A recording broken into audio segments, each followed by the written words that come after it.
السلام علیکم محترم ناظرین و سامعین، خوش آمدید کہتے ہیں آپ کو ہمارے اس چینل کے اندر۔ یقیناً جیسا کہ آپ کو معلوم ہے کہ موت ایک ایسی برحق چیز ہے جو ہر انسان کو آنی ہی آنی ہے، اور انسان اس سے غافل ہوئے اپنی ہی دنیا کے اندر موج و مستی میں لگا ہوا ہے، اور لمحہ بلمحہ یہ موت ہمارے طرف قریب ہوتی چلی آ رہی ہے۔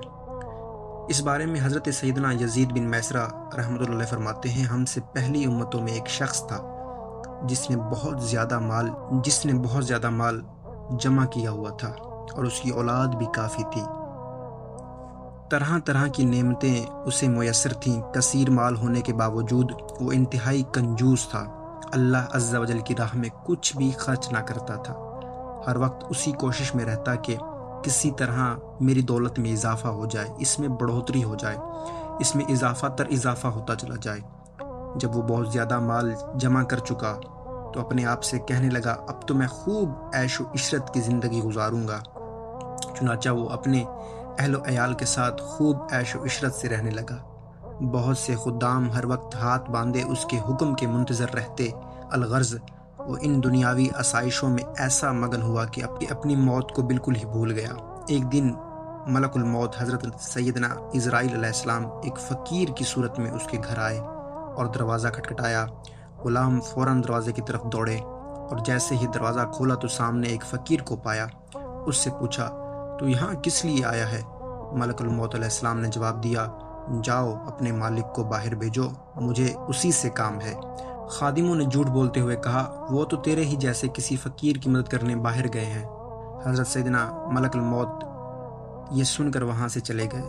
کچھ دیر بعد دوبارہ آئے اور دروازہ کھٹکھٹایا۔ غلام باہر آئے تو ان سے کہا، جاؤ اور اپنے آقا سے کہو میں ملک الموت ہوں۔ جب اس مالدار شخص نے یہ بات سنی تو بہت خوف زدہ ہوا اور اپنے غلاموں سے کہا، جاؤ ان سے نرمی سے گفتگو کرو۔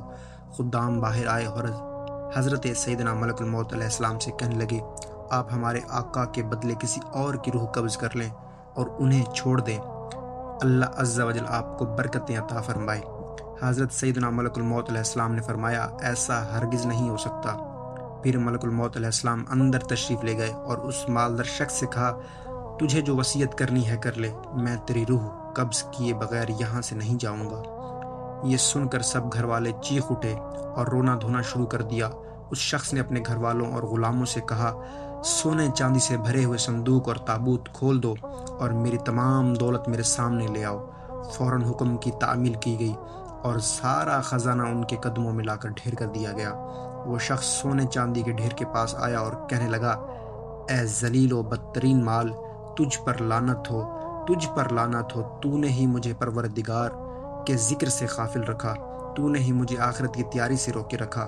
یہ سن کر وہ مال اس سے کہنے لگا، تو مجھے ملامت نہ کر، کیا تو وہی نہیں کہ دنیا داروں کی نظروں میں حقیر تھا؟ میں نے تیری عزت بڑھائی، میری ہی وجہ سے تیری رسائی بادشاہوں کے دربار تک پہنچی، ورنہ غریب و نیک لوگ تو وہاں تک پہنچ ہی نہیں سکتے۔ میری ہی وجہ سے تیرا نکاح شہزادیوں اور امیر زادیوں سے ہوا، ورنہ غریب لوگ ان سے کہاں شادی کر سکتے ہیں۔ اب یہ تو تیری بدبختی ہے کہ تو نے مجھے شیطانی کاموں میں خرچ کیا، اگر تو مجھے اللہ عز و جل کے کاموں میں خرچ کرتا تو یہ ذلت اور رسوائی تیرا مقدر نہ بنتی۔ کیا میں نے تجھ سے کہا تھا کہ تو مجھے نیک کاموں میں خرچ نہ کر؟ آج کے دن میں نہیں بلکہ تو زیادہ ملامت و لعنت کا مستحق ہے۔ اے ابن آدم، بے شک میں اور تو دنیا میں مٹی سے ہی پیدا کیے گئے ہیں، بس بہت سے لوگ ایسے ہیں جو نیکی کی راہ پر گامزن ہیں اور بہت سے گناہوں میں مستغرق ہیں۔ امام ابن جوزی علیہ رحمہ فرماتے ہیں، گویا مال ہر شخص سے اسی طرح کہتا ہے، لہٰذا مال کی برائیوں سے بچ کر رہو اور اسے نیک کاموں میں خرچ کرو۔ جگہ جی لگانے کی دنیا نہیں ہے، یہ عبرت کی جا ہے، تماشا نہیں ہے۔ مزید ایسی اچھی حکایتیں سننے کے لیے ہمارے اس چینل کو سبسکرائب کریں، ویڈیو کو لائک اینڈ شیئر کریں، اور کمنٹ بلو میں اپنی رائے دینا نہ بھولیے گا۔ جزاکم اللہ خیرا و احسن الجزا۔